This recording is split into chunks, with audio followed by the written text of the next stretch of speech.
তোমরা কি কখনো ভেবেছ বড় পদে থাকা মানুষগুলো কি সত্যিই বেশি সুখী? আমরা বাইরে থেকে দেখি তাদের পাওয়ার, রেসপেক্ট, স্ট্যাটাস সবই আছে, কিন্তু ব্যক্তিগত জীবনে তারা কি আসলেই এতটা সুখী? আজকে আমরা যে এসেটা পড়ব, এই এসের নাম হচ্ছে অফ গ্রেট প্লেস। লিখেছেন বিখ্যাত লেখক ফ্রান্সিস বেকন। এই এসের মাধ্যমে ফ্রান্সিস বেকন আমাদেরকে দেখিয়েছেন উচ্চপদস্থ যে কর্মকর্তারা রয়েছেন, যারা উচ্চ পদে থাকেন, তাদের জীবনযাপনটা আসলে কীরকম, ব্যক্তিগত জীবনে তারা কতটা স্বাধীন, ব্যক্তিগত জীবনে তারা কি করতে পারে কি করতে পারে না, তাদের কিভাবে কাজ করতে হবে, এই জিনিসগুলো পুরো এই এসের মাধ্যমে তিনি আমাদেরকে দেখিয়েছেন। মেন এসেতে যাওয়ার আগে আমাদেরকে প্রথমেই লেখক সম্পর্কে কিছু তথ্য জেনে নিতে হবে। সো চলো শুরু করা যাক। About the poet. Francis Bacon was an English philosopher, writer and statesman. ফ্রান্সিস বেকন ছিলেন একজন ইংরেজি দার্শনিক, লেখক এবং রাষ্ট্রনায়ক। Born in 1561 and died in 1626। তিনি 1561 সনে জন্মগ্রহণ করেন এবং 1626 সনে তিনি মৃত্যুবরণ করেন। He is known as the father of English এসে। তিনি ফাদার অফ ইংলিশ এসে এই নামে পরিচিত ছিলেন। He wrote 58 essays in total. তিনি মোট 58টি এসে লিখেছিলেন। His writing style is short, clear and full of wise ideas. তার লেখার যে ধরন সেটা ছিল শর্ট মানে সংক্ষিপ্ত, clear and full of wise ideas, পরিষ্কার এবং জ্ঞানী কথাবার্তায় পরিপূর্ণ। Famous essays of studies of truth, of great place, of friendship, of revenge. তার যে বিখ্যাত কয়েকটা এসে, এগুলো হচ্ছে of studies, of truth, of great place, of friendship, of revenge. আজকে আমরা পড়ব of great place. He said knowledge is power and one of the most famous quotes in English literature. তিনি বলেছিলেন নলেজ ইজ পাওয়ার, আর এই কোটটা হচ্ছে ইংরেজি সাহিত্যের সবচেয়ে বিখ্যাত। তোমরা হয়তো ব্যক্তিগত জীবনে এই কোটটা অনেকে ব্যবহার করেছো, কিন্তু জানো না যে এই কোটের লেখক কে। He worked in English government and became attorney general and later lord chancellor, the highest legal post. তিনি ইংরেজ গভর্নর হিসেবে কাজ করেছিলেন তৎকালীন সময়ে। প্রথমে তিনি অ্যাটর্নি জেনারেল হয়েছিলেন, তারপরে তিনি লর্ড চ্যান্সেলর হয়েছিলেন, অর্থাৎ তিনি দেশের সবচেয়ে বড় বিচারপতি হয়েছিলেন। His life had success and failure. He rose two great power but later lost his position because of corruption charges. তিনি তার জীবনে সফলতা এবং ব্যর্থতা দুইটা জিনিসই দেখেছেন। তিনি ব্যক্তিগত জীবনে অনেক বেশি ক্ষমতা পেয়েছিলেন, কিন্তু একদম শেষ সময়ে করাপশনের কারণে তাকে সেই ক্ষমতাচ্যুত করা হয়েছিল। লেখক সম্পর্কে মোটামুটি যতটুকু তথ্য আমাদের জানা দরকার ছিল আমরা তা জেনেছি। এখন এই এসের ইন্ট্রোডাকশনটা আমাদের জানতে হবে, মূলত এই এসেতে কি বলা হয়েছে, কি নিয়ে কথা বলেছে। যদিও আমরা একটু ধারণা করেছি, তারপর একটু পড়ে নিই। দেখো, of great place is an essay by Francis Bacon where he explain what happens when a person gets a high position in life.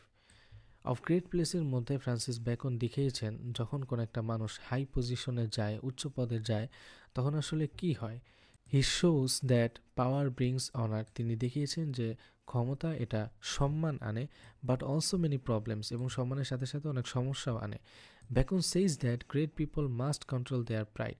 তিনি বলেছেন যে যারা মহৎ ব্যক্তি রয়েছেন তাদের অবশ্যই প্রাইড কন্ট্রোল করতে হবে, serve others and be careful with their actions, এবং অন্যদেরকে সেবা করতে হবে এবং নিজের কাজের ব্যাপারে অনেক বেশি সচেতন হতে হবে।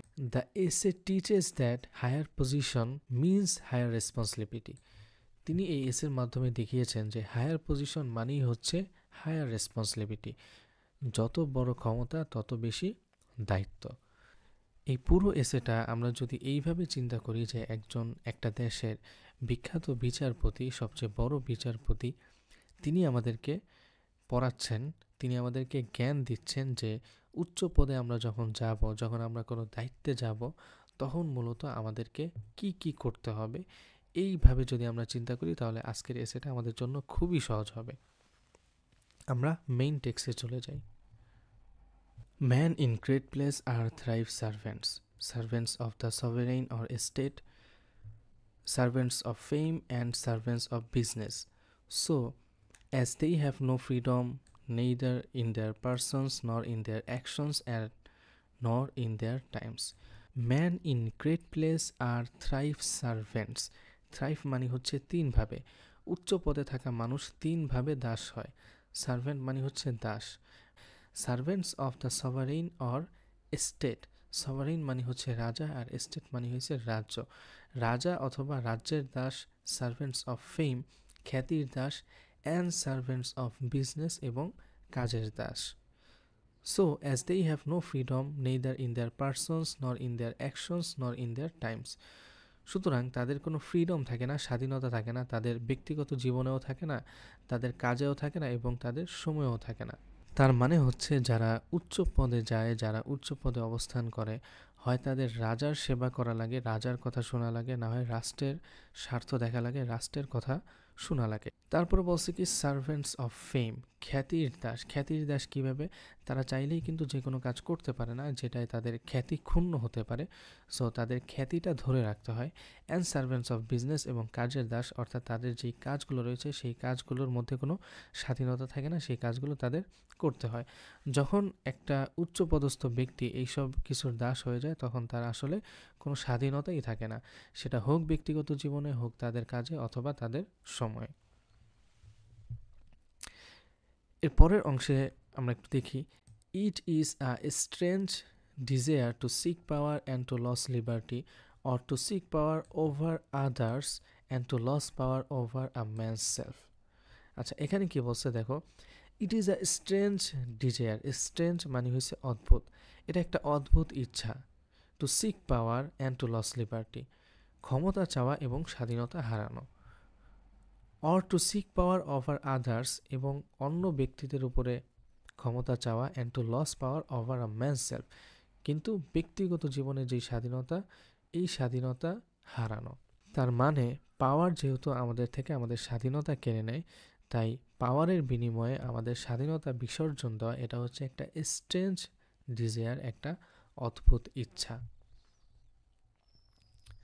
তারপরে the rising unto place is laborious and by pains man come to greater pains and it is sometimes base and by indignities man come to dignities. এখানে কি বলছে দেখো, the rising unto place is laborious. The rising unto place মানে কি? মানে হচ্ছে উচ্চ পদে উঠা। ইজ ল্যাবোরিয়াস, ল্যাবোরিয়াস মানে হচ্ছে কষ্টসাধ্য। And by pains man come to greater pains, এবং কষ্টের বিনিময়ে মানুষ আরও বড় কষ্টের দিকে যায়। অর্থাৎ এই যে কষ্ট করে উচ্চ পদে যায়, কিন্তু উচ্চ পদে যাওয়ার পরে কি হয়, নিজের স্বাধীনতা হারিয়ে ফেলে, সেটাই বলছে। এবং পেইনের মাধ্যমে আরও বড় পেইন মানুষ অর্জন করে। And it is sometimes base, base মানে হয়েছে একদম প্রাথমিক, হীন, এবং এই উচ্চ পদে যাওয়ার জন্য অনেক সময় হীন কাজ করতে হয়। And by indignities man come to dignities, এবং মাঝে মাঝে অসম্মানের বিনিময়ে সম্মান আনতে হয়। অর্থাৎ উচ্চ পদে যাওয়ার আগে অনেকভাবে অসম্মানিত হতে হয় সেই পদটায় যাওয়ার জন্য, তারপরে সম্মান পাওয়া যায় একটা সময়। The standing is slippery and the regress is either a downfall or at least an eclipse, which is a melancholy thing. The standing is slippery. Slippery মানে কি? স্লিপারি মানে হয়েছে পিচ্ছিল, আর স্ট্যান্ডিং মানে হয়েছে অবস্থান। তার মানে এই যে উচ্চ পদে যে অবস্থান, এটা কিন্তু স্লিপারি, স্থায়ী না, ক্ষণস্থায়ী, যে কোনো সময় ক্ষমতাচ্যুত হয়ে যেতে পারো তুমি। And the regress is either a downfall or at least an eclipse. Regress মানে কি? রিগ্রেস মানে হচ্ছে পিছিয়ে পড়া, অর্থাৎ তুমি যে ক্ষমতা থেকে পিছিয়ে পড়বা, এটার দুইটা ধরন হইতে পারে, দুইটা অবস্থা হইতে পারে। এইটার আর ডাউনফল, হয়তো বা পুরোপুরি পতন, or at least an eclipse, অথবা আড়াল হওয়া। Which is a melancholy thing, যা হচ্ছে একটা দুঃখের বিষয়। অর্থাৎ হয় তুমি পুরোপুরি পতন হও অথবা সামান্য একটু আড়াল হও, দুইটাই হচ্ছে মেলানকলি থিং, কষ্টের জিনিস। তারপরে এখানে দেখো একটা বাক্য রয়েছে, এই বাক্যটা মূলত ল্যাটিন ভাষার বাক্য, এটার অর্থ আমাদেরকে বুঝতে হবে না, এটার অর্থই ব্র্যাকেটে এখানে দেওয়া আছে। When you are no longer what you have been, there is no reason for wishing to live. অর্থাৎ যখন তুমি আগে যা ছিলে তা না হও, when you are no longer what you have been, তুমি আগে যা ছিলে তখন যদি তা আর নাই রও, there is no reason for wishing to live, তাহলে সেখানে বাঁচার আর কোনো ইচ্ছা আসলে থাকে না। অর্থাৎ তুমি এই যে ক্ষমতায় গেলা, ক্ষমতায় যাওয়ার আগে তোমার যে অবস্থান ছিল, সেই অবস্থান থেকেও তোমার খারাপ অবস্থান তৈরি হবে।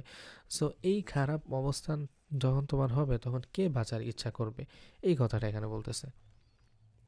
তারপরে আমরা যদি যাই, Nay, retire men cannot when they would, neither will they when it were reason. but are impatient of privateness even in age of sickness, which require the shadow, like old townsmen that will be still standing at their street door, though thereby they offer as to scorn. নেই মানে হয়েছে না, retire man can not when they would, মানুষ অবসর নিতে পারে না যখন চায়, neither will they when it were reason, যখন এর একটা কারণ থাকে অর্থাৎ যখন অবসর নেওয়ার কারণ থাকে তখন আবার তারা নিজেরাই অবসরে যেতে চান না। But are impatient of privateness even in age and sickness, age and sickness মানে হয়েছে বয়স ও অসুস্থতার সময়ও তারা শান্তিতে থাকতে পারে না। ইম্পেশিয়েন্ট মানে হয়েছে অলস্য, অস্থির বা না পারা। ইম্পেশিয়েন্ট অফ প্রাইভেটনেস একাকী থাকতে পারে না, শান্তিতে থাকতে পারে না। যখন তাদের অনেক বয়স হয়ে যায় এবং তারা অসুস্থতায় ভোগে তখন তারা চাইলেই সহজে শান্তিতে থাকতে পারে না। হুইচ রিকোয়ার দ্য শ্যাডো, যা এই শ্যাডো চায় অর্থাৎ এই স্বাধীনতা চায়। লাইক ওল্ড টাউন্সম্যান, এখানে একটা উদাহরণ দিতেছে, like old townsman that will be still standing at their street door though thereby they offer age to scorn. অবস্থাটা তখন এরকম হয় যে ওল্ড টাউন্সম্যান, বৃদ্ধ শহরবাসী যারা রয়েছে তাদের মতো অবস্থা হয়। তারা কি করে, তারা তাদের দরজায় বসে থাকে, though thereby they offer age to scorn, দরজায় বসে কেমন যেন তারা নিজেদের বয়সকে উপহাসের দিকে নিয়ে আসে। এসকন মানে হচ্ছে উপহাস। আচ্ছা, এই পুরো অংশে ফ্রান্সিস ব্যাকন আমাদেরকে বলেছেন যে আমরা যখন কোনো উচ্চ পদে অবস্থান করব, তুমি যখন কোনো উচ্চ পদে অবস্থান করবা, যখন তুমি অবসর নিতে চাবা তখন দেখবা যে অনেক সময় অবসর নিতে পারো না। আবার এমন অনেক সময় আসবে যখন অবসর নেওয়াটা যুক্তিযুক্ত কিন্তু তুমি নিজ থেকে অবসর নিতে চাচ্ছ না।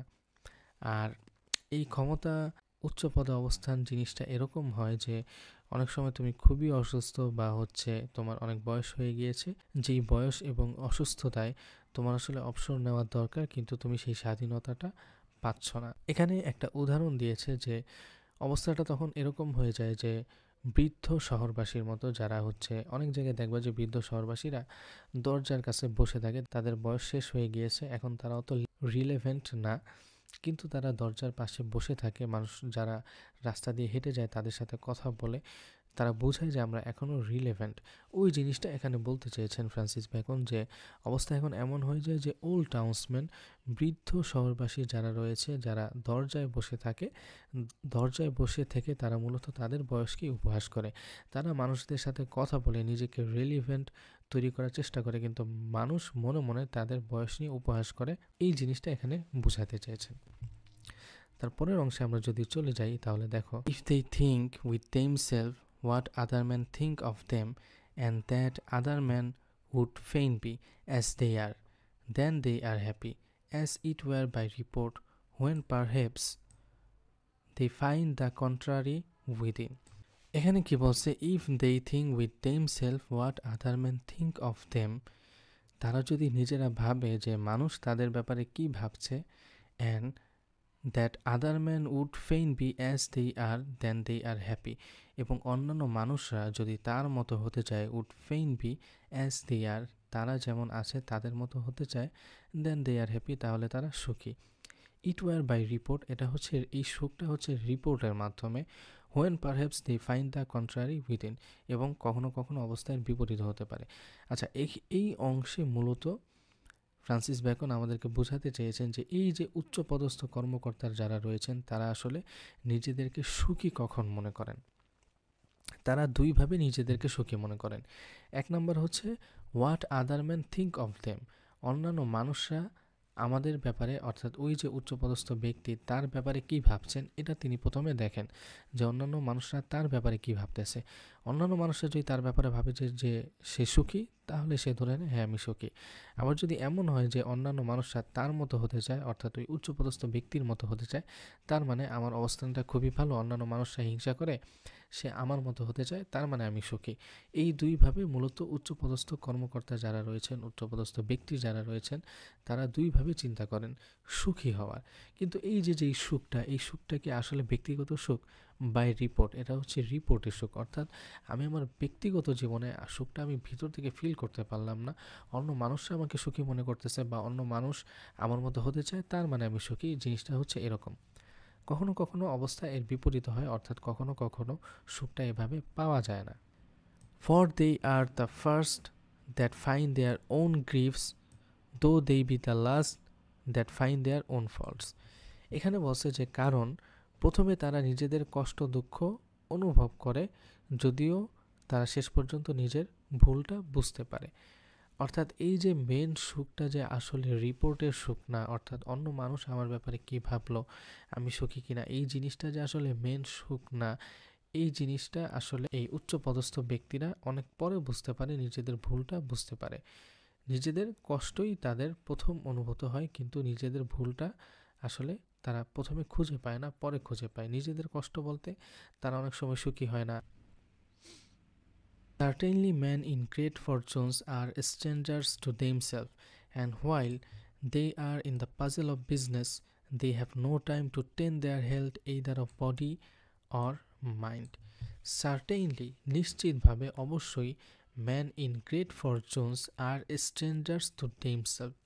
Men in great fortunes মানে হয়েছে উচ্চ পদে থাকা মানুষ, আর স্ট্রেঞ্জার মানে হচ্ছে অপরিচিত, টু themselves নিজেদের কাছে। অর্থাৎ যাদের ধন সম্পদ আছে, যারা অনেক উচ্চ পদে অবস্থান করে, তারা আসলে নিজেরাই নিজেদের কাছে অচেনা হয়ে যায়। And while they are in the puzzle of business, কারণ ব্যবসা ও কাজের জটিলতায় তারা ডুবে যায়। পাজল অফ বিজনেস মানে হচ্ছে কাজের জটিলতা, ব্যবসা এবং কাজের জটিলতায় তারা ডুবে যায়। They have no time to tend their health, তাদের কোনো সময় থাকে না। টেন্ট মানে হচ্ছে যত্ন নেওয়া। দেয়ার হেলথ, তাদের স্বাস্থ্যের যত্ন নেওয়ার কোনো সময় থাকে না। Either of body or mind, হয় সেটা শারীরিক হোক অথবা মানসিক হোক, কোনো স্বাস্থ্যের যত্ন নেওয়ার সময় আসলে তাদের থাকে না। তারপরে এখানে একটা ল্যাটিন ভাষায় একটা বাক্য রয়েছে, এই বাক্যটা আমাদের পড়ার দরকার নেই। এখানে মূলত কি বলেছেন, কি বোঝাতে চেয়েছেন, সেটা এখানে বলে দেওয়া হয়েছে।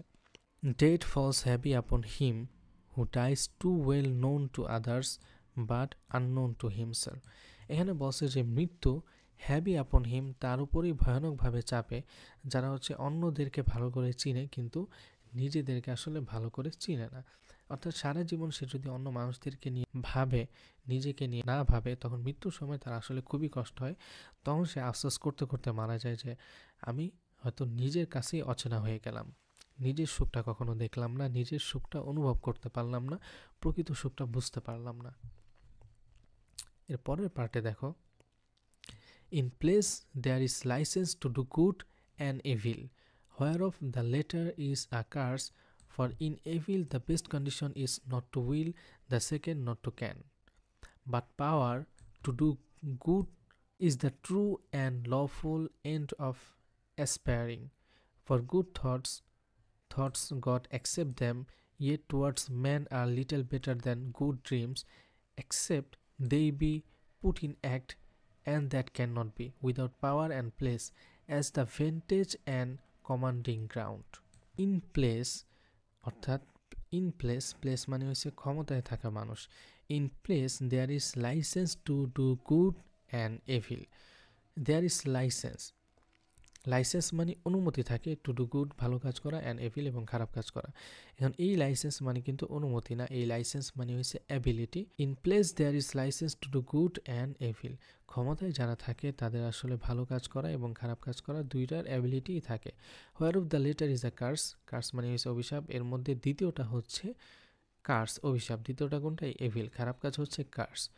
For in evil the best condition is not to will, the second not to can. আর এভিলের ক্ষেত্রে, এভিল কাজের ক্ষেত্রে বেস্ট কন্ডিশন যেটা, সেটা হচ্ছে ওই খারাপ কাজ করার ইচ্ছা না করা, আর সেকেন্ডটা হচ্ছে খারাপ কাজ করতে না পারা। এখানে ফ্রান্সিস বেকন মূলত যে জিনিসটা বুঝিয়েছেন সেটা হচ্ছে, যখন কেউ উচ্চ পদে থাকে তখন তার আসলে দুইটা কাজ করার অ্যাবিলিটি থাকে, ভালো কাজ খারাপ কাজ। তার মধ্যে যেটা কার্স অর্থাৎ অভিশপ্ত যেই কাজ, সেটা হচ্ছে খারাপ কাজ। এখন কেউ যে খারাপ কাজ করবে না বা করতেছে না, এর দুইটা অবস্থান হইতে পারে। হয় তার খারাপ কাজ করার কোনো ইচ্ছাই নাই, আবার দ্বিতীয়টা হচ্ছে সে খারাপ কাজ করতে পারে না, কারণ তার সিস্টেমটা সেইভাবে সাজানো, সে খারাপ কাজ করতে চায় কিন্তু করতে পারে না।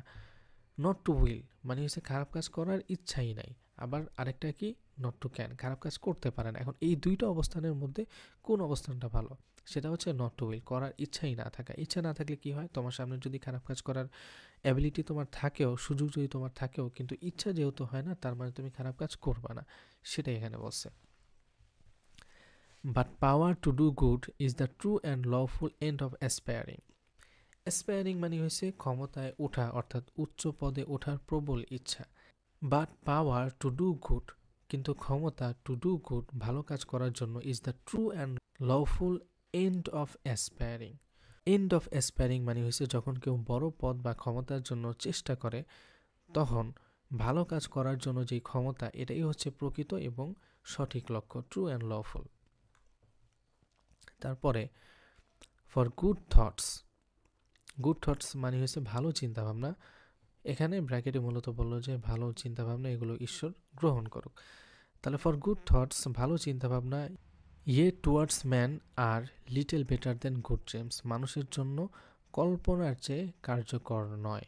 বেটার দেন গুড ড্রিমস, কল্পনার চেয়েও এই যে ভালো কাজের চিন্তা, এগুলো কল্পনার চেয়ে বেশি কার্যকর নয়, except they be put in act, যতক্ষণ না এগুলোকে বাস্তবে করা হয়। অর্থাৎ ভালো কাজের চিন্তা এটা জাস্ট কল্পনা করা, এটা তেমন বেশি কার্যকর না যতক্ষণ পর্যন্ত না এই জিনিসটা বাস্তবে প্রয়োগ করা হয়।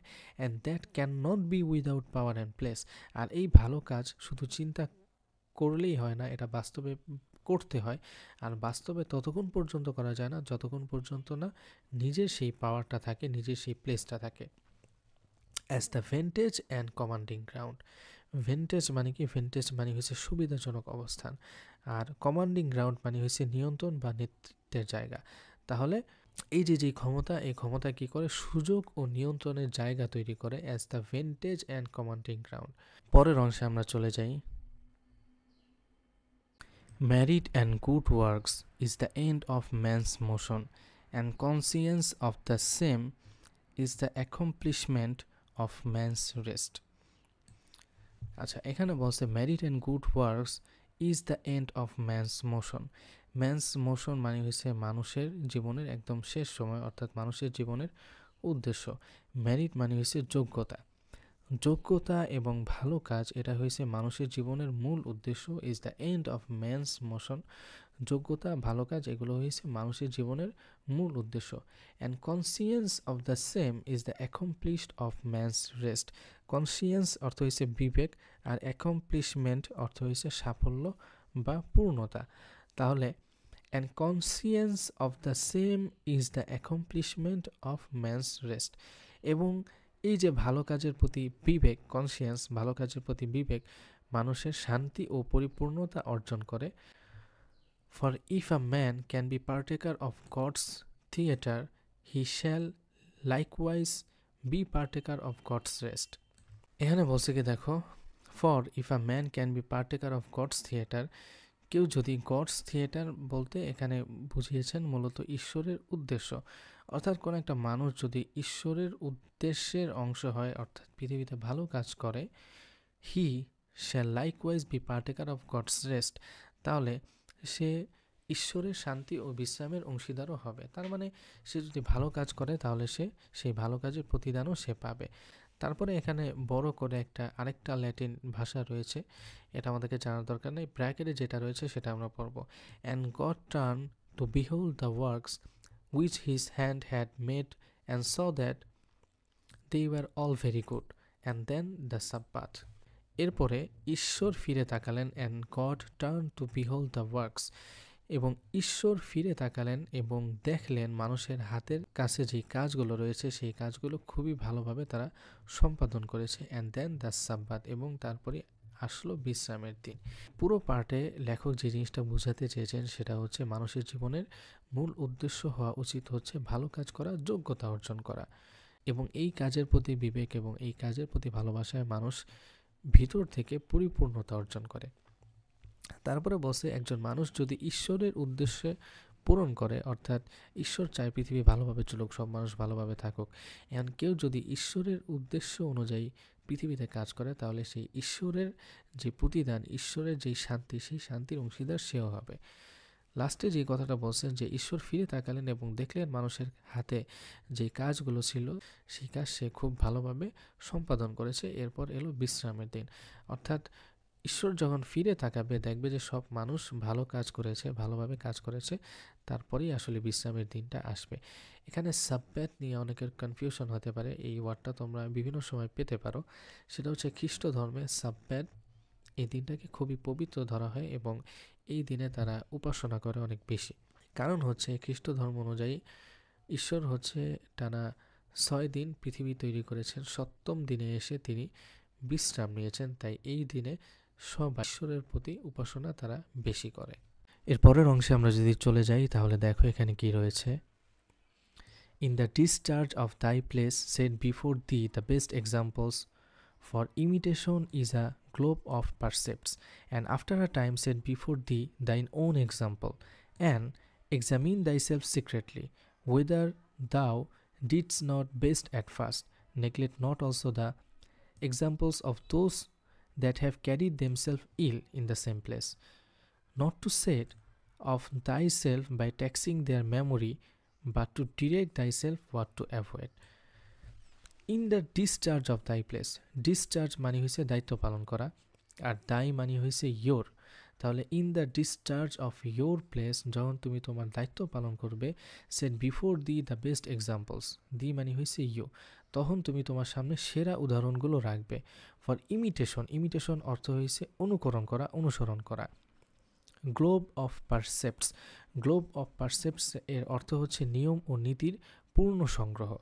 তাহলে for imitation is a globe of precepts, কারণ অনুকরণ করা, অনুসরণ করা এটা হচ্ছে নিয়ম নীতির একটি পূর্ণ সংগ্রহ।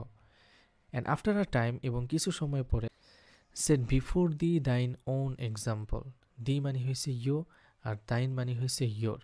তাহলে set before the thine own example, অল্প সময় পরে তুমি তোমার নিজের উদাহরণগুলো সামনে রাখবে। And examine thyself secretly, এবং তুমি নিজেকে আরও ভালোভাবে পরীক্ষা করবে। Whether thou didst not best at first, যে তুমি দেখবে শুরুতে কি সব কিছু ঠিকভাবে কাজ করেছিল কিনা। নেগলেক্ট নট, নেগলেক্ট মানে হচ্ছে অবজ্ঞা করা, নেগলেক্ট নট অবজ্ঞা করো না। Also the examples of those, তাদের উদাহরণগুলোকেও অবজ্ঞা করো না। That have carried themselves evil, যারা নিজেদেরকে অসুস্থ বানিয়েছে, অর্থাৎ যারা খারাপ কাজ করেছে, তোমার জায়গা থেকে তোমার পূর্বে যারা খারাপ কাজ করেছে তাদের উদাহরণকেও তুমি অবজ্ঞা করবে না। Not to set off thyself by taxing their memory, taxing their memory এর অর্থ হচ্ছে ভুলগুলো তুলে ধরা। Not to set off thyself by taxing their memory, তাদের ভুলগুলোকে উল্লেখ করে নিজেকে বড় ভাবা, এটা তুমি করতে চাও না। বাট টু ডিরেক্ট দাই সেলফ হোয়াট টু অ্যাভয়েড, বরং তুমি নিজেকে পরিচালনা করবে হোয়াট টু অ্যাভয়েড, কোন জিনিসটা আমাকে বাদ দিতে হবে। এই অংশটা দিয়ে ফ্রান্সিস ব্যাকন আমাদেরকে বোঝাতে চেয়েছেন যে যখন তুমি কোনো বড় পদে অবস্থান করবে তখন তোমার সামনে ভালো, সবচেয়ে ভালো যে উদাহরণগুলো রয়েছে এগুলো তোমার সামনে রাখবে। ভালো উদাহরণ মানে কি, তোমার পূর্বে যারা কাজ করে গিয়েছে তাদের উদাহরণগুলো তুমি সামনে রাখবে, ভালো উদাহরণগুলো। এখন ভালো উদাহরণ থেকে তুমি শিখবে যে কোন কাজটা আমি ভালো করলাম। এরপরে যারা খারাপ কাজ করেছে তাদের উদাহরণও যে সামনে রাখবে না, বিষয়টা এরকম না। তাদের উদাহরণ অবজ্ঞা করা যাবে না, তাদের উদাহরণও তোমার সামনে রাখতে হবে যারা তোমার জায়গা থেকে তোমার আগে খারাপ কাজ করেছে। তাদের উদাহরণটা কেন রাখবা? তাদের উদাহরণটা রাখবা নিজেকে আরও ভালোভাবে ডিরেক্ট করার জন্য, নিজেকে আরও ভালোভাবে পরিচালনা করার জন্য, যে আমার কোন কাজটা ভুল, কোন কাজটা আমার বাদ দিতে হবে। আর তাদের ভুলগুলো বারবার তুমি বলে নিজেকে বড় সাজাতে যাবা না, এই কাজটা করবা না। তারপরের অংশে আমরা চলে যাই। Reform therefore without bravery or scandal of former Times of persons, but yet set it down to thyself as well to create good precedents as to follow them. Reduce things to the first institution and observe wherein and how they have degenerate, but yet ask counsel of both times, of the ancient time what is best, and of the later time what is fittest. Reform therefore, reform মানে হয়েছে পরিবর্তন করা, reform therefore পরিবর্তন আনো, without bravery, bravery মানে হয়েছে সাহসী, সাহসীভাবে নয়। Or scandal of former times and persons, scandal মানে হয়েছে কুখ্যাতি। Or scandal of former times and persons, এবং পূর্ববর্তী সময়ের মানুষের কুখ্যাতির কারণেও নয়। But yet set it down to thyself, বরং পরিবর্তন করো নিজের জন্য, as well to create good presidents, যাতে তুমি নিজে ভালো উদাহরণ তৈরি করতে পারো। প্রেসিডেন্টস এর অর্থ হচ্ছে উদাহরণ, অ্যাজ টু ফলো দেম, যাতে তুমি সেগুলোকে ফলো করতে পারো। Reduce things to the first institution, institution মানে হয়েছে নিয়ম, আর ফার্স্ট ইনস্টিটিউশন মানে হয়েছে মূল নিয়ম। তাহলে reduce things to the first institution, জিনিসগুলোকে মূল নিয়মে বা মূল প্রতিষ্ঠায় ফিরিয়ে আনো। And observe wherein and how they have degenerate, degenerate মানে হয়েছে খুঁত থাকা, খুঁত তৈরি হওয়া। এবং অবজার্ভ করো হোয়ারিন অ্যান্ড হাউ, কোথায় এবং কিভাবে তারা খারাপ হয়েছে। But yet ask counsel of good times, তারপরও দুই যুগের পরামর্শ নাও। Of the ancient time what is best, প্রাচীন যুগ থেকে পরামর্শ নাও। হোয়াট ইজ দ্য বেস্ট, তখন সবচেয়ে সেরাটা কী ছিল। And of the latter time what is fittest, এবং পরবর্তী সময়ে, লেটার টাইম মানে হচ্ছে পরবর্তী সময় অর্থাৎ সাম্প্রতিক যুগে, হোয়াট ইজ ফিটেস্ট, কোনটা উপযুক্ত, এই দুইটা জায়গা থেকে তুমি পরামর্শ নাও। এই অংশে ফ্রান্সিস ব্যাকন আমাদেরকে বলেছেন যে তুমি যে পরিবর্তনটা আনবা এটা খুবই সাহসীভাবে তোমার পূর্বে যারা ছিল তাদের কুখ্যাতি বারবার তুমি মানুষের সামনে বলবা, তারপরে তুমি একটা পরিবর্তন আনবা। বিষয়টা এরকম না। পূর্ববর্তী মানুষ তোমার জায়গায় যারা কাজ করেছে, তারা যদি খারাপ কাজও করে থাকে, তাদের কুখ্যাতি তোমার সবার সামনে বলার দরকার নাই। তুমি যে পরিবর্তনটা আনবা সেটা তুমি নিজের জন্য, যাতে তুমি নিজে একটা উদাহরণ তৈরি করতে পারো। তারপরে বলছে যে জিনিসগুলোকে তুমি মূল প্রতিষ্ঠায় ফিরিয়ে আনো, অর্থাৎ যেসব জিনিস খারাপ হয়ে গিয়েছে তাদেরকে তুমি মূল জায়গায় নিয়ে আসো, ভালো জায়গায় নিয়ে আসো। এরপরে তুমি অবজার্ভ করো এই জিনিসটা কিভাবে খারাপ হয়েছিল, কিভাবে এর মধ্যে খুঁত তৈরি হয়েছিল এবং কখন তৈরি হয়েছিল। তারপরে তুমি কি করবা, দুইটা যুগের মানুষের কাছ থেকে পরামর্শ নিবা। প্রথমত হয়েছে প্রাচীন যুগ, তার মানে তোমার জায়গায় আগে যারা কাজ করেছে তাদের কাছ থেকে পরামর্শ নিবা যে তখন সবচেয়ে সেরা জিনিসটা কী ছিল। এবং তারপরে তুমি বর্তমান সময়ে যারা কাজ করতেছে তোমার অধীনস্থ বা তোমার আশেপাশে, তাদের কাছ থেকে পরামর্শ নিবা। এর পরের অংশে আমরা চলে যাই। Seek to make thy course regular, তোমার কাজের ধারা নিয়মিত রাখো। That man may know beforehand what they may expect, যাতে মানুষ আগে থেকেই জানতে পারে যে তারা তোমার থেকে কি আশা করবে। অর্থাৎ তুমি যদি ভালো কাজ করো তাহলে তারা তোমার থেকে ভালো কাজের আশা করবে। But be not too positive and peremptory, too positive and peremptory মানে হয়েছে খুব বেশি করা বা একদম নিজের মতো দাবি করা, নিজে যা বলবা তাই সঠিক, এমন হইও না। And express thyself when thou digressest, digressest মানে হয়েছে নিয়ম ভাঙা। And express thyself well, এবং তুমি তোমাকে খুব ভালোভাবে প্রকাশ করো। হোয়েন দাও ডাইগ্রেসেটস ফ্রম দাই রোল, যখন তুমি তোমার নিয়ম থেকে ভিন্ন কিছু করবা।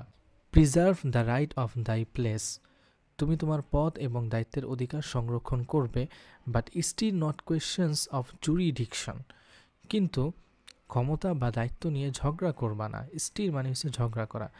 And rather assume thy right in silence and de facto, and rather assume thy right in silence and de facto, বরং অ্যাজিউম মানে হয়েছে অধিকার প্রয়োগ করা, এবং তুমি তোমার অধিকার প্রয়োগ করবে ইন সাইলেন্স চুপচাপে, অ্যান্ড ডিফেক্টো অথবা বাস্তবে, then voice it with claims and challenges, দাবি বা চ্যালেঞ্জ দিয়ে নয়। অর্থাৎ তোমার যদি কোনো ক্ষমতা থাকে, সেই ক্ষমতা তুমি সবার সামনে বলে বেড়াবা না যে আমার এই অধিকার আছে, আমি এটা করব।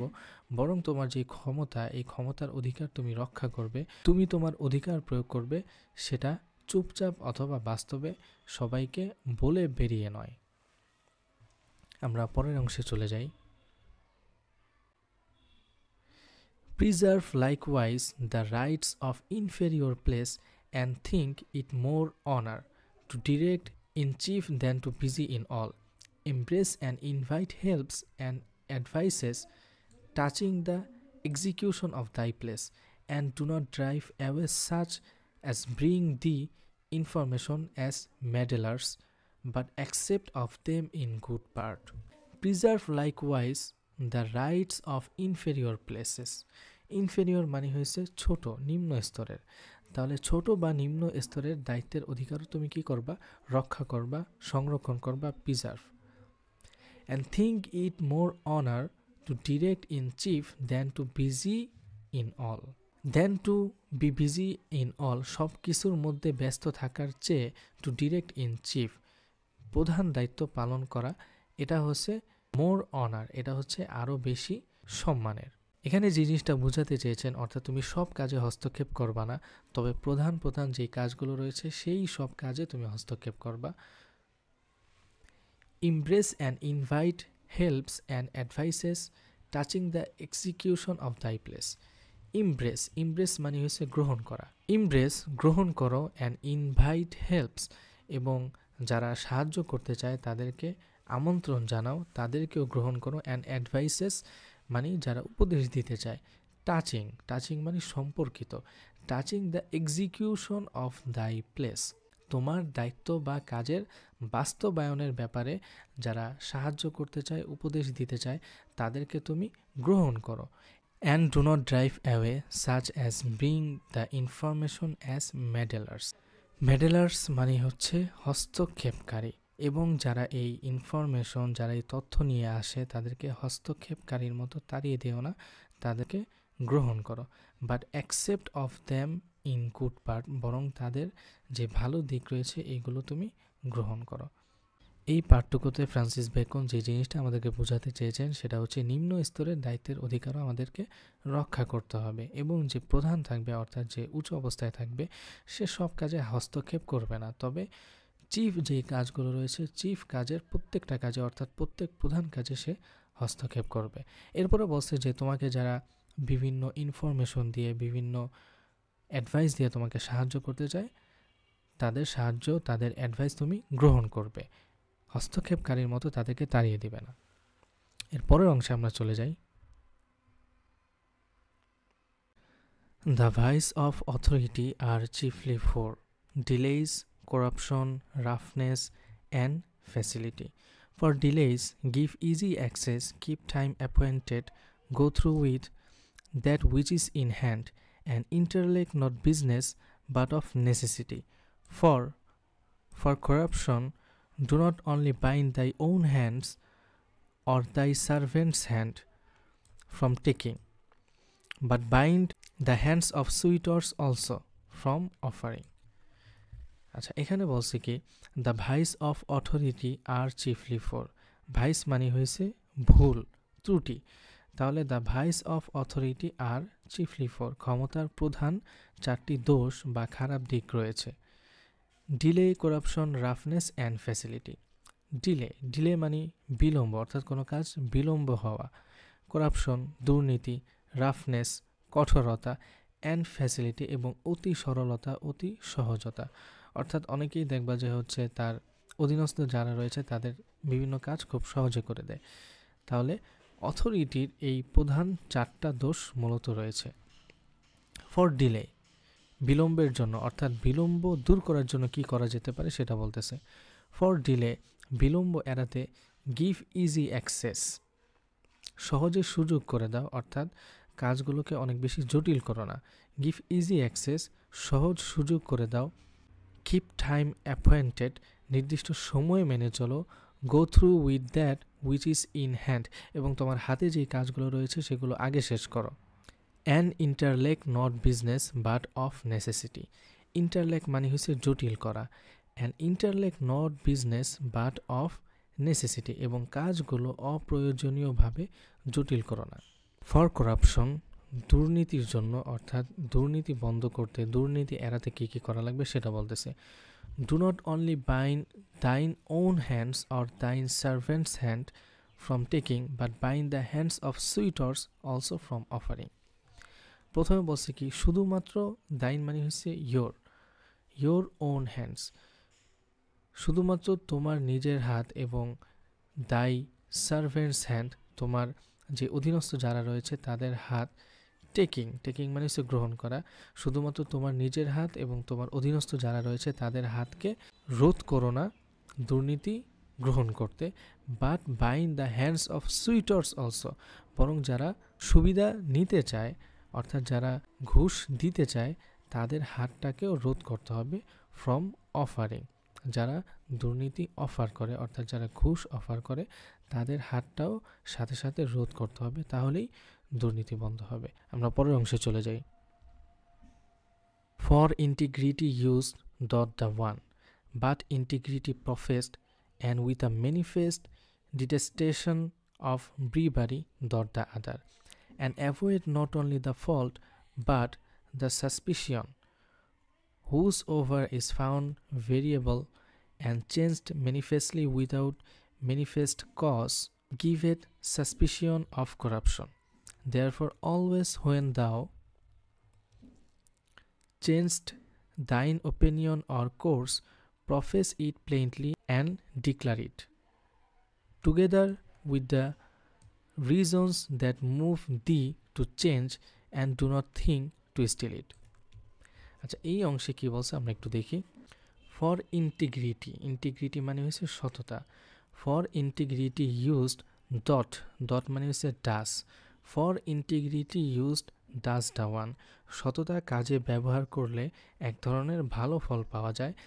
বাট ইন্টিগ্রিটি প্রফেসড, এই প্রফেসড অর্থ হয়েছে প্রকাশ করা। সততা যদি প্রকাশ করা হয়, and with a manifest detestation of bribery, bribery অর্থ হয়েছে ঘুষ, ডিটেস্টেশন অর্থ হয়েছে ঘৃণা, আর ম্যানিফেস্ট অর্থ হয়েছে প্রকাশ্য এবং স্পষ্ট। অর্থাৎ যদি প্রকাশ্যে ঘুষের প্রতি ঘৃণা করা হয় ডট দ্য আদার, তাহলে অন্য একটি উপকারও পাওয়া যায়, আরও ভালো ফলাফল পাওয়া যায়। এখানে দুইটা জিনিসের কথা বলছে। সততা, সেটা যদি কোনো কাজের মধ্যে রাখা হয় তাহলে তার তো একটা ফল পাওয়াই যায়, কিন্তু সেই সততা যদি প্রকাশ করা হয় এবং ঘুষের প্রতি স্পষ্ট ঘৃণা এটা যদি প্রকাশ্যে আনা হয় তাহলে সেটা আরও বেশি উপকারে আসে। সেটা কিভাবে? কারণ তুমি নিজে সৎ, এটা তো অন্য কেউ জানে না। তখন অনেকে তোমাকে করাপশনের অফার করতে পারে, তখন হয়তো কোনো সময় তুমি ধোকায় পড়ে যে করাপশন করে ফেলতে পারো। কিন্তু তোমার সততা যদি সবার কাছে পরিচিত থাকে, তোমার সততা যদি স্পষ্ট থাকে, ঘুষের প্রতি তোমার ঘৃণা এটা যদি স্পষ্ট থাকে, তাহলে মানুষজন তোমাকে ঘুষের বা করাপশনের অফারও করতে পারবে না। And avoid not only the fault but the suspicion, suspicion মানে হয়েছে সন্দেহ। শুধুমাত্র ভুল এড়ানো এটা হলেই হবে না, বরং সন্দেহও যেন মানুষ না করে, এভাবে কাজ করতে হবে। হুজওভার ইজ ফাউন্ড ভেরিয়েবল, ভেরিয়েবল অর্থ হচ্ছে পরিবর্তনশীল। হুজওভার ইজ ফাউন্ড ভেরিয়েবল, যাকে পরিবর্তনশীল পাওয়া যায়। অ্যান্ড চেঞ্জড, চেঞ্জড এই পুরনো ইংলিশে এই লাস্টে টিএইচ এরকম ব্যবহার হতো। And changed manifestly without manifest cause, এবং ম্যানিফেস্টলি মানে স্পষ্টভাবে, এবং কেউ যদি স্পষ্টভাবে চেঞ্জ হয়, নিজের মতামত চেঞ্জ করে, উইথাউট ম্যানিফেস্ট কজ, কিন্তু সে মতামত কেন চেঞ্জ করছে তার কারণ প্রকাশ না করে, give a suspicion of corruption, তাহলে তার উপরে দুর্নীতির সন্দেহ করা যায়। দেয়ারফর অলওয়েজ হোয়েন দাও চেঞ্জড দাই ওপিনিয়ন অর কোর্স, এই জন্যই যখনই তুমি তোমার কাজ, তুমি তোমার মতামত এটা চেঞ্জ করবে, প্রফেস ইট প্লেনলি, তাকে স্পষ্টভাবে প্রকাশ করো।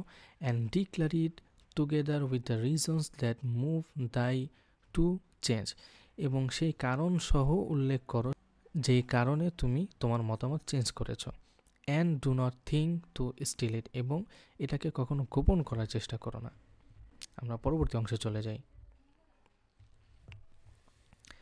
A servant or a favorite, if he be inward and not other apparent cause of esteem, is completely thought but a byway to close corruption. For roughness, it is a needless cause of discontent. Severity beneath fear, but roughness beneath hate. Even reproofs from authority ought to be grave and not taunting. এখানে কি বলছে? A servant or favourite if he be inward, inward মানে হয়েছে লুকানো, গোপন আচরণ।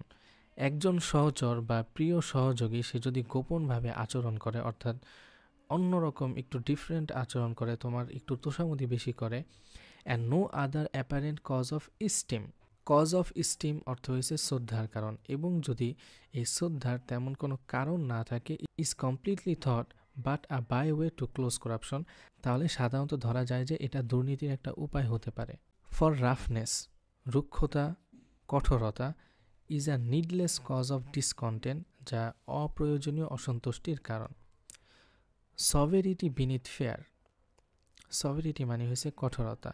সভেরিটি beneath fair, কঠোরতা ভয় সৃষ্টি করে, বাট রাফনেস কিন্তু রুক্ষতা বিনিথ হেট ঘৃণা সৃষ্টি করে।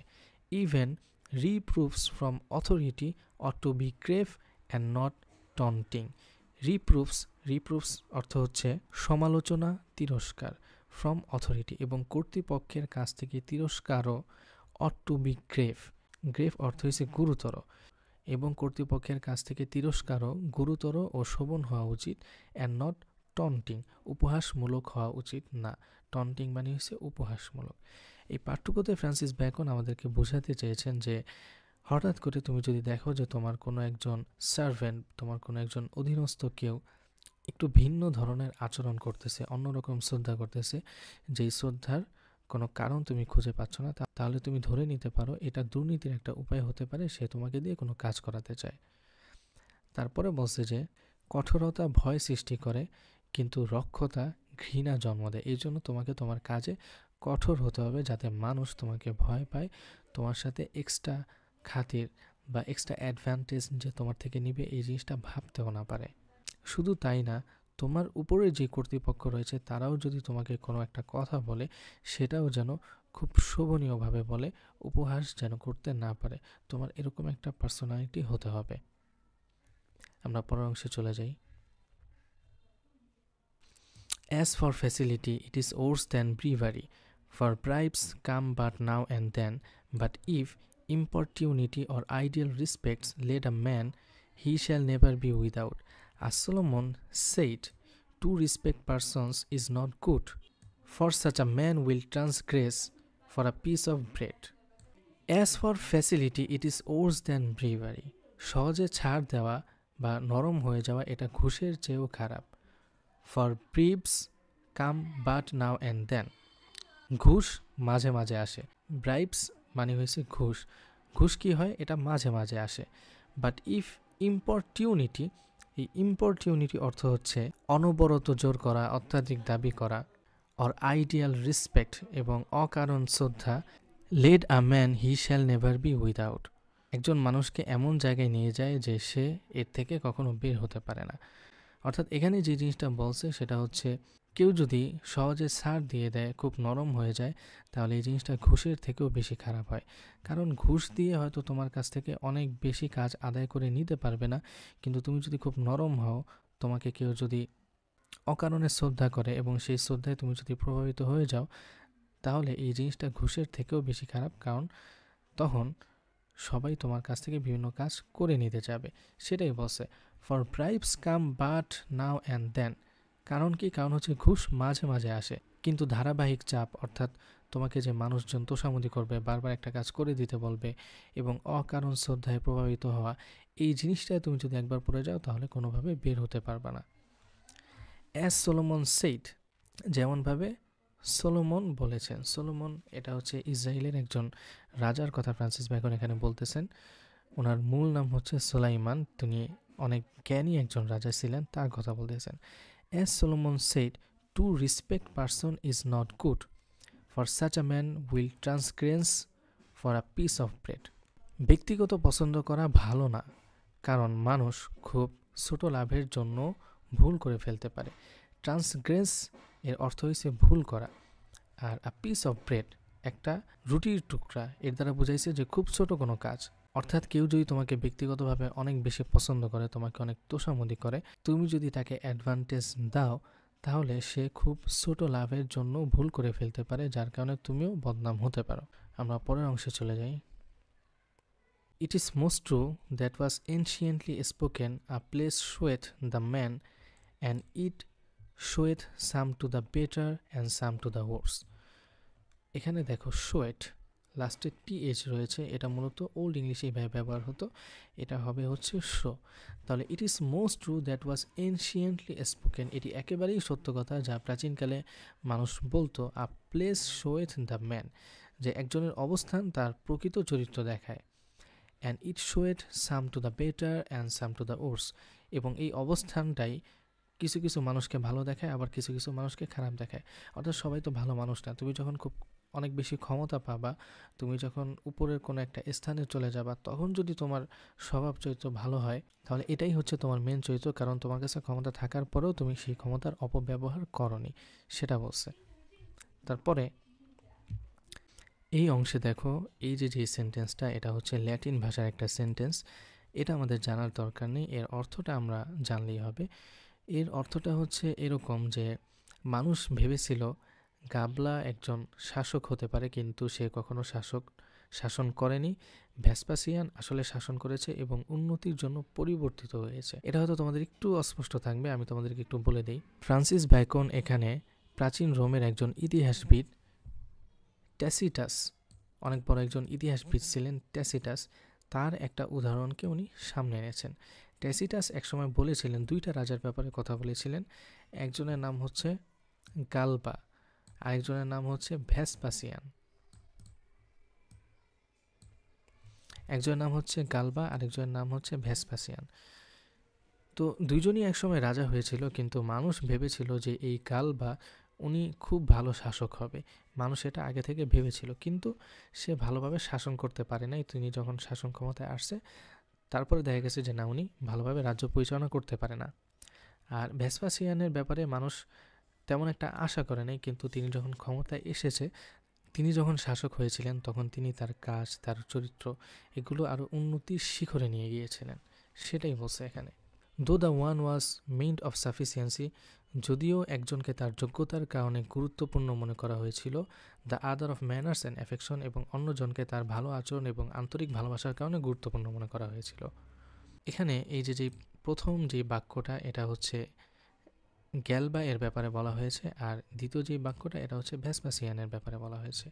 তারপরে কি বলছে, it is an assured sign of a worthy and generous spirit whom honour amends. Honour amends অর্থ হচ্ছে সম্মান উন্নত করা। It is an assured sign of a worthy and generous spirit. Worthy মানে হয়েছে যোগ্য, আর জেনারাস মানে হয়েছে দয়ালু। বলছে যে এটি একটি নিশ্চিত চিহ্ন যে একজন যোগ্য ও উদার মনের মানুষ, যাকে সম্মান দেওয়া হলে হুম অনার অ্যামেন্স, যার সম্মান, যার গুণ আরও বাড়ে। অর্থাৎ এখানে ভেসপাসিয়ানের কথা বলা হয়েছে। ভেসপাসিয়ান এমন একজন মানুষ ছিলেন, রাজ্য ক্ষমতায় এসেছিলেন, তখন তার গুণগুলো আরও বেশি উজ্জ্বল হয়েছিল, কারণ তিনি খুব সুন্দরভাবে রাজ্য পরিচালনা করেছিলেন। তার পরবর্তী অংশে আমরা চলে যাই। For honor is or should be the place of virtue, and as in nature things move violently to their place and calmly in their place, so virtue is ambition, is violent and in authority settled and calm. এখানে Francis Bacon খুব সুন্দর একটা কথা বলেছে, for honour is or should be the place of virtue. সম্মান করা বা সম্মান হওয়া উচিত, এটা মূলত দ্য প্লেস অফ ভার্চু, নৈতিকতার স্থান, অর্থাৎ যার মধ্যে নৈতিক গুণাবলী রয়েছে, মূলত তাকেই সম্মান করা উচিত। তারপরে ফ্রান্সিস বেকন প্রাকৃতিক একটা উদাহরণ দিয়েছেন, as in nature things move violently to their place and calmly in their place. যেমনইভাবে প্রকৃতিতে কোনো একটা জিনিস ভায়োলেন্টলি খুব তীব্রভাবে নড়তে থাকে তার স্থানে যাওয়ার জন্য, এবং যখন তার স্থানে যেয়ে যায় তখন শান্ত হয়ে যায়, and calmly in their place, যখন ওই স্থানে চলে যায় তখন শান্ত হয়ে যায়। So virtue in ambition is violent. তেমনি কেউ যখন উচ্চ পদে যেতে চায়, তখন তার যে গুণগুলো রয়েছে এগুলো ভায়োলেন্ট আকারে প্রকাশ পায়, এগুলো তীব্র হয়। ইন অথরিটি সেটেলড অ্যান্ড কাম, কিন্তু যখন কর্তৃত্বে স্থির হয়ে যায় তখন এগুলো শান্ত হয়ে যায়। এই জিনিসটা তোমরা একটা উদাহরণ দিলে আরও ভালো করে বুঝবে। যেরকম তুমি যদি একটা পাথর নিক্ষেপ করো, তাহলে সেটা মাটিতে পড়ার আগ পর্যন্ত কিন্তু ঘুরতে থাকে, মাটিতে পড়ার আগ পর্যন্ত মাটিতে পড়ার জন্য। যখন মাটিতে পড়ে যায় তখন সেই পাথর কিন্তু আর নড়ে না, স্থির হয়ে যায়।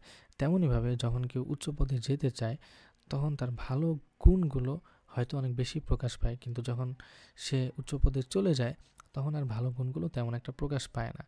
খেয়াল করবা, নির্বাচনের আগে দেখবা সবাই মহান, সবাই সব কাজ করবে, সবাই জনদরদি, কিন্তু নির্বাচন যখন চলে যায়, যখন তারা ক্ষমতায় বসে যায়, তারপরে তাদের কোনো খোঁজ পাওয়া যায় না। আমরা পরের অংশে চলে যাই। All rising to great place is by winding a stair, and if there be factions, it is good to side a man's self, whilst he is in the rising, and to balance himself when he is placed. Use the memory of thy predecessor fairly and tenderly. For if thou dost not, it is a debt will sure be paid when thou art gone. All raising to great place is by a winding stair. উচ্চ পদে উঠা সবসময় বাঁকানো সিঁড়ি দিয়ে হয়। And if there be factions, যদি তার মধ্যে বিভিন্ন দলে বিভক্ত থাকে, it is good to side a man self whilst he is in the rising. তবে উচ্চ পদে উঠার সময় অর্থাৎ সেই জার্নিতে কোনো একটা দলের পক্ষে অবস্থান নেওয়া ভালো। And to balance himself when he is placed, যখন সে ওই পদে পৌঁছে যাবে তখন ভারসাম্য রক্ষা করতে হবে। এখানে হচ্ছে যে জিনিসটা ফ্রান্সিস ব্যাকন আমাদেরকে বোঝাতে চেয়েছেন সেটা হচ্ছে রাজনৈতিক যেই দল সেই দল কিন্তু এখানে উদ্দেশ্য করেনি। যেরকম মনে করো যে তুমি একটা অফিসে চাকরি করো, সেই অফিসে দুইটা গ্রুপ আছে। একটা গ্রুপ হচ্ছে যারা বসকে পছন্দ করে না, আবার একটা গ্রুপ রয়েছে যারা বসকে পছন্দ করে। এখন তুমি যদি উচ্চ পদে উঠতে চাও তাহলে তোমার যে কোনো একটা দলের সাথে সংযুক্ত হতে হবে। কারণ কি, তারা তোমাকে ওই উপরে উঠতে বিভিন্নভাবে হেল্প করবে। তাহলে তোমার কি করতে হবে, বসকে যারা পছন্দ করে তার দলে তোমার ঢুকতে হবে, তাদের সাথে অন্তর্ভুক্ত হতে হবে। যখন তুমি নিজে বস হয়ে যাবা তখন তুমি ভারসাম্য রক্ষা করে চলবা। এই জিনিসটা এখানে বুঝিয়েছে। ইউজ দ্য মেমোরি অফ দাই প্রিডেক্সর। প্রিডেক্সর মানে হয়েছে পূর্ববর্তী, দাই মানে হয়েছে ইয়োর। তাহলে তোমার পূর্ববর্তী যারা রয়েছে তাদের মেমোরি তুমি ব্যবহার করো। তার মানে কি, তাদের স্মৃতি তুমি ব্যবহার করো ফেয়ারলি অ্যান্ড টেন্ডারলি, সঠিকভাবে এবং যত্ন সহকারে। ফর ইফ দাও ডাস নট, ডস্ট এটা ওল্ড ইংলিশে ব্যবহার হইতো, এর ইংলিশ হবে ডাস। ফর ইফ দাও ডাস নট, যদি তুমি তা না করো, ইট ইজ আ ডেপ্ট will sure be paid when thou art গন। দাও মানে হয়েছে ইউ, আর্থ মানে হয়েছে আর, এগুলো সব ওল্ড ইংলিশে এভাবে ব্যবহার হতো। তাহলে ইট ইজ আ ডেপ্ট will sure be paid when thou art গন, তাহলে এটা নিশ্চিত জেনে রাখো যে তোমার সঙ্গেও একদিন এমন আচরণ করা হবে, এই যে একটা ঋণ, এই ঋণটা তুমি পাবা। আচ্ছা, এইখানে যে জিনিসটা বোঝাতে চেয়েছেন সেটা হচ্ছে তুমি যেই পদে বর্তমানে আসো, তোমার আগে যারা এই পদে ছিল তাদেরকে তুমি সঠিকভাবে যত্ন সহকারে স্মরণ করবা। তাদের ভুলগুলো বারবার পাবলিকের সামনে এসে বলবা না যে সে এই ভুল করেছিল, আমি এটা ঠিক করেছি, এগুলো করবা না। তাদের ভালো দিকগুলোই তুমি মানুষদেরকে বলবা। এতে কি হবে, তুমি যখন এই পথটা ছেড়ে চলে যাবা তখন মানুষও কিন্তু তোমার এই জিনিসটা মনে রাখবে, তোমার পরে যে আসবে সে তোমার কথা মনে রাখবে, তোমার দোষগুলো আর বলবে না। পরের অংশে আমরা চলে যাই, একদম লাস্ট অংশে আমরা চলে এসেছি। If thou have colleagues, respect them and rather call them when they look not for it, then exclude them when they have reason to look to be called.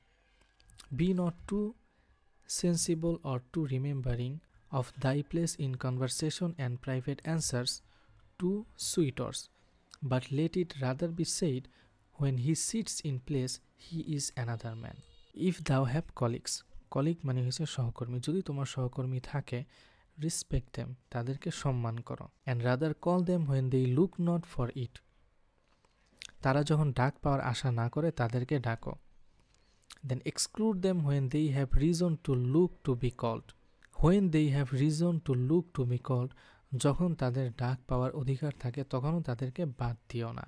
এখানে ফ্রান্সিস ব্যাকন আমাদেরকে বলতে চেয়েছেন যে তোমার অধীনস্থ যারা রয়েছে তাদের সাথে তুমি কিভাবে আচরণ করবা, সেই জিনিসটা এখানে উনি বলেছেন যে তোমার কলিগ যারা রয়েছে তাদেরকে তুমি অবশ্যই সম্মান করবা এবং তাদেরকে প্রত্যেকটা কাজে তাদেরকে তুমি ডাকবা, তাদের কাছ থেকে পরামর্শ নিবা।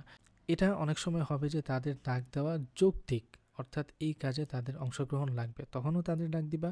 আবার যদি এই কাজে তাদের অংশগ্রহণ নাও লাগে তাও তাদেরকে ডাক দিবা, তাহলে তারা তোমার প্রতি ভালো একটা মনোভাব রাখবে।